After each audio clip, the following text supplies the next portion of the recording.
So this is our series, and we still don't know the title, do we? No? Okay, I guess not. Alright, so our cast consists of Lauren, who is a homewrecker to David. That'll all fit in somehow. Joe is Lauren's husband. Moises is her fiance. Trey is her boyfriend. Jeffrey is her lover. Justin is her booty call, for whom she makes conjugal visits because he is in jail for having killed Michaela's parents. David is in a relationship with Amanda, who is friends with Jeffrey. And of course, Joni is in love with the boy of her childhood. Michaela is she's an orphan who becomes a dominatrix. Should I reveal the twist? Yeah, it doesn't matter. No. Okay. Her dominatrix name is Ginger Wasabi, and her original name was really Jody before she got into the orphanage. And Heather is a professional dominatrix who is also a getaway car driver and is also Justin's girlfriend. Alright, so in our first book called Good Goo, we see Lauren and Joe's marriage. That's basically what it revolves around, sort of.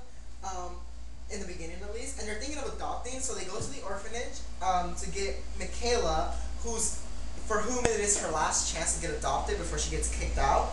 And then they were rejected because they found out that Lauren is a man. So not is, it was. Oh, was a man, sorry. She was a man. And so Michaela is basically alright, we'll get to that. So Michaela gets put up for getting kicked out or whatever, and her case gets sent to Trey, who is a social worker downtown. And when he sees the case, he finds out that the last adoption attempt was Lauren and her husband. And when he finds out that Lauren was married, he gets really mad and he tries to kill Lauren. But Joni finds out that Lauren is who used to be Lawrence when she was a guy. So she finds this out, and when she's visiting Lauren, she's confronting her, what the hell, why did you get a sex change? Is when Trey drives by to shoot her, and then Jody pushes her out of the way and takes the bullet, and she goes into a coma. So Joe is distraught, so he goes off for a little bit, and he's eternally grateful to Joni for having. Eternally grateful. No, I think you mean eternally. Okay, whatever. Eternally grateful. He's eternally grateful for Joni saving his wife's life, so he agrees to pay all the medical expenses and all that stuff. So he sticks around the hospital or whatever. So anyways, Trey goes to jail where Justin becomes his cellmate. And so Lauren visits Justin, and Trey finds out that they're having that little affair kind of thing. And so they start a riot because they started fighting, and they break out. And when they broke out, they decide to join forces to get back at Lauren by killing all her lovers and all that stuff. And Heather is the getaway car driver that picks them up and stuff like that.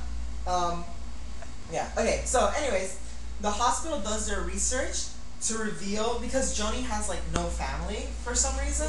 Her parents also died years ago. So they do the hospital, and they reveal that Joni's only living relative is a sister called Jody. And so they tell Joe, because he's the one that's paying for all that stuff, but Joe doesn't know any Jody, so he hires the Grovinator investigation team, which is under the direction of Eric. And so Eric finds, he does his research and he finds Michaela and Heather. And so Heather... Wait, why are they staying together? Because Michaela, when she got kicked out of the orphanage, she went to Heather to get dominatrix lessons. So, good catch. Okay, so when Heather sees the private investigator, they're asking questions, she thinks that they're trying to find Justin and Trey, so she hides them in a room or in her basement or whatever, and she takes them out back or whatever, and then they start flirting and all this stuff, and they whatever, so they start flirting, and and then Justin he finds out, and he gets really mad or whatever, so he kills Eric, and when Eric is dying, he pulls Michaela towards him, and he reveals that her sister's name is Joni Boggin, Joni Boggin, and he says, "I will be back," and then he dies. So Joe never gets the results because Eric died on site. So Michaela goes on this like long quest, like on this quest to like find her sister, and she goes to Joe because she hears that her sister is like somewhere in that town or whatever, and so she goes to Joe because Joe's the only like connection that she's had because like no one else has wanted to adopt her or whatever. So she goes to Joe, who still doesn't know like who really she is, and she does her dominatrix thing, like she works for Joe and all that stuff because Joe's like really strong, he's like a pick me up.